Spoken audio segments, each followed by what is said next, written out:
But the thing that we are working with Jay Bhattacharya, the new NIH director, on with, as well as Secretary Kennedy, is looking at the gain-of-function research that, in the case of the Wuhan lab, as well as many of these other biolabs around the world, was actually U.S. funded and leads to this dangerous kind of research that, in many examples, has resulted in either a pandemic or some other major health crisis. Well, let me ask you specifically, because we already know that EcoHealth Alliance was partnering with this Wuhan lab to do gain-of-function research. That's right. We just have never been able to have somebody say, it was that exact experiment that led to this COVID bug. But have we gotten there? What's the new thing that you're digging in on? We are working on that with Jay Bhattacharya, and look forward to being able to share that, hopefully very soon. Okay. That specific link.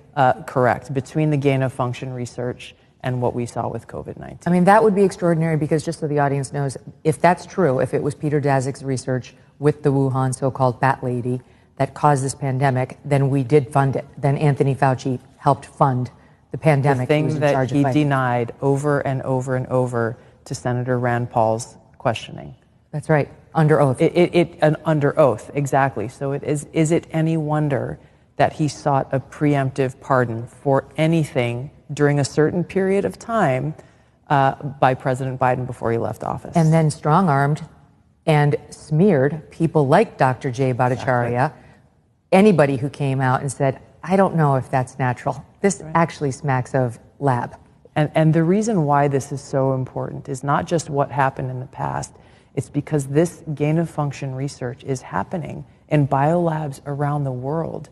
I got attacked, and I think you saw this, we've probably talked about it on your show before, when I warned against US-funded biolabs in Ukraine when the Russia-Ukraine war kicked off, for this very reason. Who knows what kinds of pathogens are in these labs, and if released, could create another COVID-like pandemic.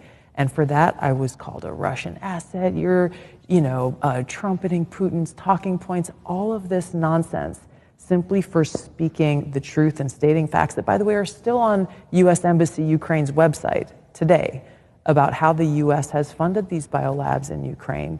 But my point is, in order to prevent another COVID-like pandemic or another major health incident that could affect us in the world, we have to end this gain-of-function research and provide the evidence that shows exactly why and how it's in our best interest, the American people's best interest, to bring about an end to it.